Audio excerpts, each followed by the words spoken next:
많은 이들이 경험담을 나누는 인터넷 포럼에서 그날의 그 방이라는 제목의 글이 올라왔다. 글쓴이는 자신이 겪은 섬뜩한 경험을 털어놓았다. 대학교 2학년 시절 그는 친구들과 함께 여름방학을 맞아 여행을 떠나기로 했다.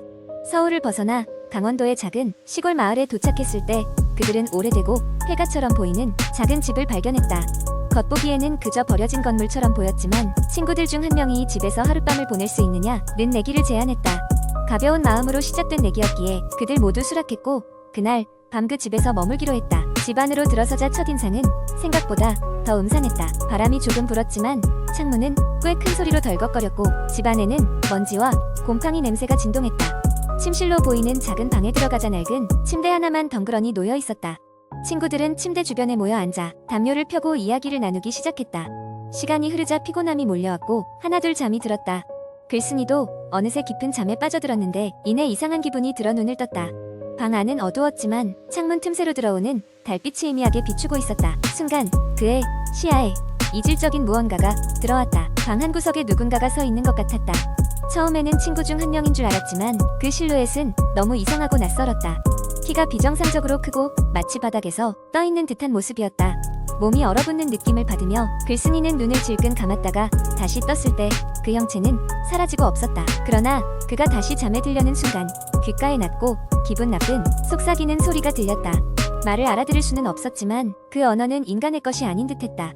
너무 무서워 소리를 지르려 했지만 목소리가 나오지 않았다. 공포로 거의 마비 상태가 되어 있는 동안 그 소리는 점점 더 강해졌고 점차 그의 이름을 부르는 것만 같았다. 밤이 깊어졌고 글쓴이는 꼼짝도 못하고 두려움에 몸을 떨었다.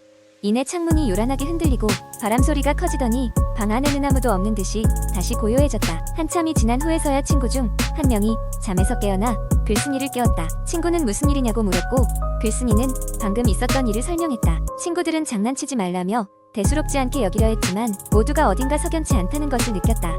그때 다른 친구가 말했다. 여기, 난 아까 창문에 누가 서 있는 걸 본 것 같아. 그 말을 듣고 모두가 등골이 오싹해졌다. 결국 그들은 그곳에서 무언가 잘못되었다는 본능적인 느낌에 급히 방을 나갔다. 다음 날 아침 그들은 인근 주민들에게 그 집에 대해 물었다. 주민들은 놀라며 말했다. 그 집에 밤에 머물렀다고요? 그 집은 오래전에 한 가족이 살던 곳인데 끔찍한 사고로 모두가 목숨을 잃었다고 해요. 그 후로 아무도 그곳에 가려 하지 않죠. 그들은 아연실색하며 이야기를 들었다. 섬뜩하고도 기이한 하룻밤은 그렇게 끝났지만 그날의 기억은 평생 그들 마음에 지울 수 없는 흔적으로 남게 되었다. 그날 이후 글쓴이는 밤마다 그날의 일이 꿈속에 다시금 나타나곤 한다고 했다. 두 번째 이야기, 나는 대학에서 방학을 맞이해 친구들과 함께 여행을 떠나게 되었다. 여행지는 사람의 발길이 많이 닿지 않는 깊은 산속에 위치한 저택이었다. 오랫동안 사람이 살지 않아 할 신연스러운 느낌이 들었지만 친구들과 함께라면 재미있을 것이라 생각했다. 우리가 도착한 저택은 외부에서 보기에도 무언가 기이한 분위기를 풍기고 있었다. 낡고 허름한 외벽, 마당에 자라난 잡초들, 그리고 저 멀리 산에서 불어오는 바람 소리는 등골을 서늘하게 만들었다. 그럼에도 우리는 호기심 가득한 마음으로 저택의 문을 열고 안으로 들어갔다. 안에 들어서자마자 우리는 이 저택이 예전에는 꽤나 부유한 사람들이 살았던 곳임을 알 수 있었다. 화려하지만 먼지가 쌓인 가구들, 벽난로 위에 고풍스러운 장식들, 그리고 벽에 걸린 황금빛의 거울까지 모든 것이 과거의 영광을 이야기하고 있었다. 첫날 밤 우리는 저택의 각 방에 짐을 풀고 거실에 모여 저녁 식사를 하며 이야기를 나누었다. 그때 한 친구가 무심코 창밖을 바라보다가 갑자기 얼굴이 창백해졌다. 저기 누가 우리 보고 있는 것 같아. 모두 그 말에 일제히 창밖을 바라보았다. 하지만 아무것도 보이지 않았다. 친구는 잠시 놀란 듯하다가 다시 별것 아닐 거라며 웃어넘겼다. 그러나 그때부터 뭔가 좋지 않은 기운이 감돌기 시작했다. 그날 밤 나는 깊은 잠에 들었으나 왠지 모를 차가운 기운에 잠에서 깼다. 몸을 일으키려던 찰나 움직일 수 없다는 것을 깨달았다. 가위에 눌렸나? 라는 생각이 들었지만 이윽고 방 안에서 낮고 기분 나쁜 속삭임이 들려왔다. 무언가 알아들을 수 없는 말들이었다. 귀를 기울일수록 오히려 정신이 더 멍해졌다. 안간힘을 쓰며 몸을 움직이려 했지만 여전히 꼼짝할 수가 없었다. 속삭임은 점점 더 가까워지고 마치 바로 귀 옆에서 들리는 것만 같았다. 다음 날 아침 나는 겨우 몸을 일으킬 수 있었다. 침대 옆 테이블에는 간밤에 보지 못했던 낡은 상자 하나가 놓여 있었다. 반쯤 열려있는 상자 안에는 오래된 가족 사진들이 들어있었다. 하지만 사진 속 사람들은 전부 얼굴이 지워져 있었다. 깜짝 놀라 상자를 덮고 거실로 나가보니 다른 친구들도 하나같이 수상한 경험을 했다고 했다. 어떤 친구는 한밤중에 벽에서 두드리는 소리를 들었고 또 다른 친구는 꿈속에서 이 저택에 사는 여자아이를 만났다고 했다. 우리는 이 저택에 뭔가 있다고 확신했다. 그리고 그것이 좋은 것은 아닐 거라는 것도. 그날 저녁 우리는 몰려드는 불안감을 떨치기 위해 함께 저택을 조사해보기로 했다. 다락방에서 낮은 숨소리를 들었다는 친구의 말을 따라 집안을 구석구석 뒤져보았다.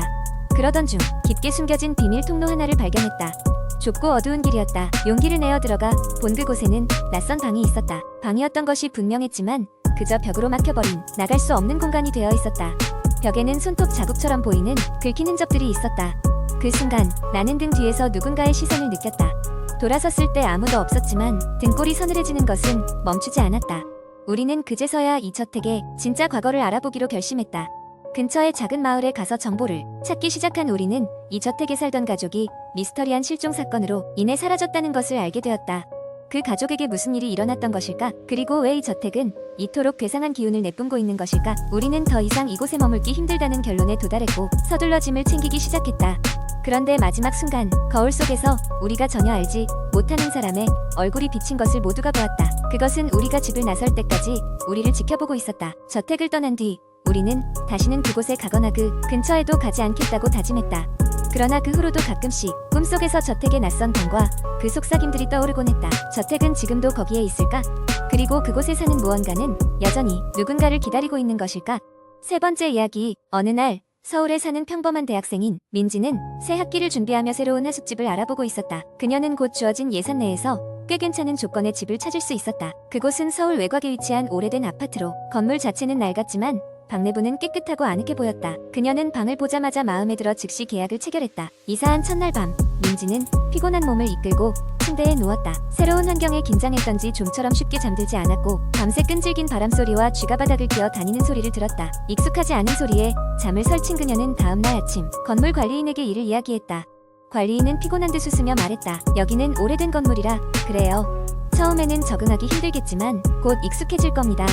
하지만 그날 이후로도 이상한 소리는 계속되었고 점점 더 이상한 일들이 벌어지기 시작했다. 짐작할 수 없는 밤중의 발소리, 열려있는 창문이 바람도 불지 않는데 갑자기 쾅 닫히는 소리, 컴퓨터 화면이 꺼지지도 켜지지도 않을 때까지 스스로 깜빡이는 등 민지의 삶은 점점 혼란스러워졌다. 그러던 어느 날 민지는 도서관에서 우연히 근처 지역의 역사에 관한 책을 발견했다. 그녀는 호기심에 그 책을 빌려 집으로 돌아와 읽기 시작했다. 그 책에는 놀랍게도 그녀가 살고 있는 아파트에 관한 이야기가 있었다. 오래전 그녀의 아파트가 세워지기 전 그 자리에는 커다란 병원이 있었고 그 병원은 다소 우물한 과거를 가지고 있었다. 여러 가지 실험이 이루어진 것으로 소문나니 병원에서 발생한 수많은 사고와 죽음으로 인해 병원은 결국 폐쇄되었다는 것이다.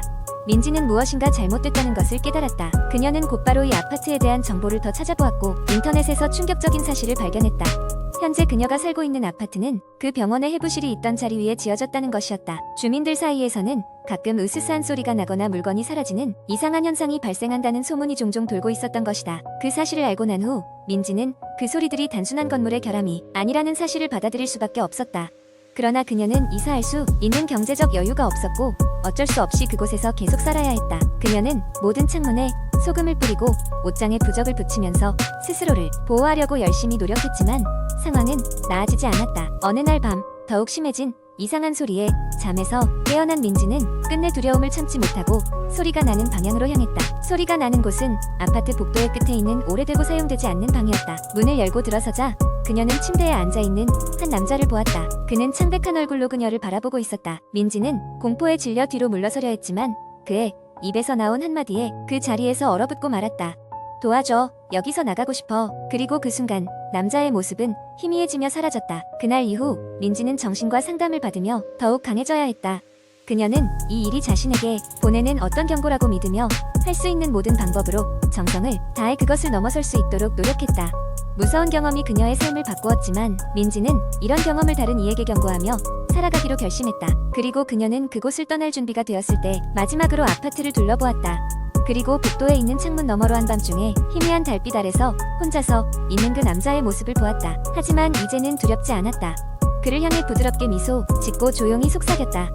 잘 있어. 그리고 민지는 그곳을 떠나 새로운 시작을 맞이했다. 그 뒤로도 그녀의 기억 속에는 가끔 어렴풋이 그 남자가 떠오르기는 했지만 그것은 이제 더 이상 두려움의 대상이 아니었다.